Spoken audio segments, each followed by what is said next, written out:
Now, yesterday's meeting of European anti-Islamist groups in Aarhus, organised by the English Defence League, was judged a damp squib in the papers this morning, but the thousands who staged a counter-demonstration think we should not underestimate them. They say Europe needs to learn from the horrendous killing spree by Norwegian right-winger Anders Behring Breivik, whose trial begins in 2 weeks. Is Britain too complacent about the far right? Tommy Robinson, the leader of the EDL, is here. And on a morning. On a previous rally, this was at Tower Hamlets, you said, I just want to see exactly where you're coming from here. You said, every single Muslim watching this, on 7/7, you got away with killing and maiming British citizens. You got away with it. You had better understand that we have built a network from one end of this country to the other end, and we will not tolerate it. And the Islamic community will feel the full force of the English Defence League if we see any of our citizens killed, maimed or hurt on British soil again. Yep. Basically, that we will highlight it, as we've done from day one, peacefully protesting, bring it to the media attention and put pressure on the Islamic community to deal with the Islamists. With respect, that doesn't sound peaceful, that sounds very threatening. Well, it wasn't. It was peaceful. It is peaceful. And it's not a threat, it's a promise. We will continue to do what we're doing. The Islamic community have got Islamist organisations in every one of them. They're not dealing with them. We now have more Islamic extremists in Britain than we've ever had. And it's spreading like a wildfire. What would you mean by full force? By full force, taking to the streets in as many numbers as we can. What do you mean by every single Muslim watching this? I mean every single Muslim, it is your duty to deal with the extremists within your community. Stop brushing it under the carpet, pretending it's not there. Now, people say you're just a bunch of thugs. You came out of the football thug culture. When you headbutted a fellow EDL member, Alan McKee, what was all that about? What that about was it was Combat 18. I stood up on stage. Right. We had a breaking point in our movement where we had neo-Nazis trying to attach themselves to what we stand for. So I took the opportunity to stand on stage, call them out, name them. When I got off stage, I was confronted by people wearing Combat 18 T-shirts. At which point I headbutted him, because he was Sikh Highland and shouting abuse. And then when I got back to the coach, I was confronted by another 30 Nazis. I get many death threats on a weekly basis by Nazis. We've done more to confront Nazism and Islamism. So are you an anti-Nazi movement? I am. Yeah, we are. Yeah. And Islamism and Nazism are opposite sides of the same coin. They're identical. They're both fascist ideologies. But Nazism's been defeated. Islamism hasn't. Well, it's interesting because Nick Griffin from the BNP described you and your organisation as good-hearted morons. Nick Griffin, yeah, that's coming from Nick Griffin, yeah? Well, he likes what you do. He said, and I'll go on with a quote, he said it in February 2011, they're trying to do something, he says of you, and the good thing is they've politicised a whole generation of youngsters. And you used to be in the BNP, didn't you? Yeah, in 2004. When you drown in, you clutch at straws. We looked around. Before I joined the BNP, I didn't know non-white people couldn't join. I was a member for 12 months on the elite list. If you check the elite list, I didn't renew my membership in 2004, in 2005. And from him... You thought the BNP was a multiracial organisation? Well, I didn't know that non-white people couldn't join it. I didn't know Nick Griffin used to be leader of National Front. I didn't know he was a Nazi. And for him saying we're morons, I watched him on Question Time. So good-hearted morons? Yeah, well, I watched him on Question Time, so we'll know who the good-hearted moron is. Well, answer, how dangerous do you believe the EDL are? I think Stephen or Tommy or whatever and his organisation are extremely dangerous. I think they peddle hate, they peddle misconceptions, they peddle myths at a time when we've seen spikes in Islamophobia, race hate. We see attacks across the United Kingdom. Have you been threatened? I've been threatened many times on Twitter. We have live cases. I've been threatened with violence against myself. But this isn't about me. This is about a broader issue, which is, as a society, we have your organisation, Tommy, Stephen, which is peddling hate, which is hurting, alienating. You are denigrating a whole community. Over and over again, it's been made very, very clear by the leadership within your organisation. This is about all Muslims. This is about Islam, not Islamism, and I'm sure you couldn't even define Islamism. I've grown up in Luton. Some of the best people I've met through growing up are Muslim. Some of my mates are Muslim. You had Butch Vassell on this show last week. I was out with his son on Thursday night, okay? I don't hate all Muslims.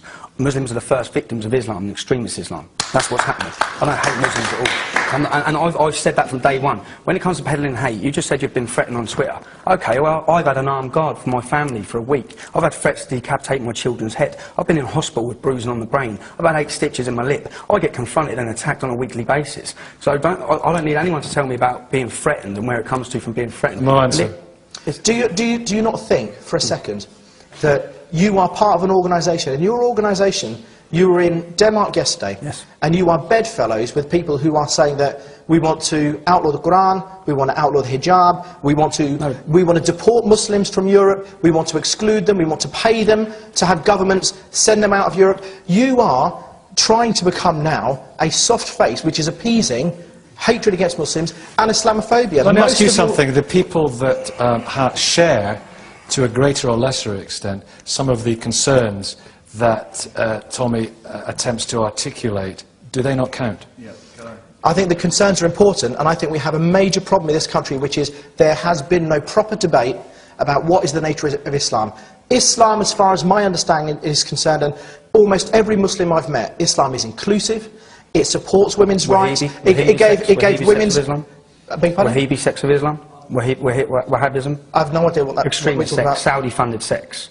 They're peaceful. This is the United Kingdom. Yeah. This is the United Kingdom. Yeah. We're talking about Muslims and Islam in the United Kingdom. We are inclusive. Hold on a second. We are inclusive. We're tolerant and supportive and encouraging of other faiths. In Islam it says, La ikra'a fi din. That means there's no compulsion in religion. So Islam is not about oppression, it's actually about providing freedom for people and freedom from fear. Fear, the kind of fear that your organisation peddles. Fear that Islam peddles towards us in many ways. And you're saying this, there'll be thousands of people, millions of people sitting at home from working class backgrounds who live in towns like Luton Town, who don't see it integrating, who don't see it as being peaceful, who see hostility. My children... Sorry, who don't see what as integrating? Islam, it's not integrating society. So this is an Islamic problem, not an Islamist problem. No, so you're not talking... No, you are not talking about political extremism. You are talking about Muslims generally. No, and you've said it now again. I'm talking about Islam. I'm not talking about Muslims. I'm talking about Islam is failing to integrate. If you look across Europe... But there are millions... Can I just say, there are millions of people who perfectly well integrate. You think all Muslims, do you not, are like Anjem Choudhury and that mob? How can you just say that? I've just told you. It's the same as somebody assuming that all white people are like you. How can you just tell me? How can you just tell me that I think all Muslims are like Anjem Choudhury when I've just said some of the best people through growing up I've met a Muslim. Some of my best mates through growing up were Muslim. Yeah, Islam. Islam is in a 7th century ideology. It's not just me that thinks it's failing. Every single...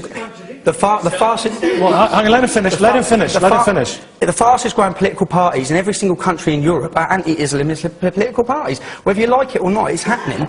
People are fed up with what's going on. Islam needs to evolve, it needs to modernise, and it's not... You can't call me a racist or fascist for picking out problems within the Islamic ideology. Matt Goodwin, how significant are the EDL? Are they, in a way, changing the discourse in this country? Well, they are a significant movement, and they're representing concerns and grievances that are in society. I think, on the other hand, probably lots of people who are watching the show may feel concerned about the way in which organisations like the English Defence League tend to have a lot of slippage in the way that they talk about Islam. So an organisation that started talking about militant Islamism now openly talks about Muslims in general. So let's just... Talk about Islam again. Well, okay, but let's just be absolutely clear. We have to be very precise in our terminology, because it's such a sensitive issue. Let's be absolutely clear. When we look at the survey evidence and we look at all of the research that's been done, the vast majority of Muslims in this country do not endorse terrorism or suicide bombing. The vast majority of Muslims in this country feel strongly attached to their country and their neighbourhood. Okay, the vast majority of Muslims in this country do not endorse things like honour killings that you're law. This is okay. So here's the problem. Under Sharia law, Muslim women are treated second-rate citizens. Here's the problem. 50% less of a man. They have their... I'm not a second-rate citizen. No, but you'll get 50% less than that of a man in a Sharia law court. Well, that's not on in British. Women have fought for decades for equal rights in Britain. Muslim women... I'll tell you what I find really interesting about... Wait a minute, Shyster. What I find really interesting about your organisation is I was looking at your website yesterday, and you're trying to say that you're a human rights organisation. I mean, I find that quite farcical. Basically, your organisation does peddle hate, you peddle misinformation. Last month, in March, 2 Asian men were beaten to a pulp by 4 men from Yorkshire who claim they sympathise with the EDL. They have actually gone to prison. Where's the evidence? Well, this is what they said. It actually was discussed in court. They've gone to prison. Okay. Now, 2 weeks ago in Salford, not that far from here, a black woman was walking in broad daylight, 2 o'clock in the afternoon. She's pushing her child in a pram.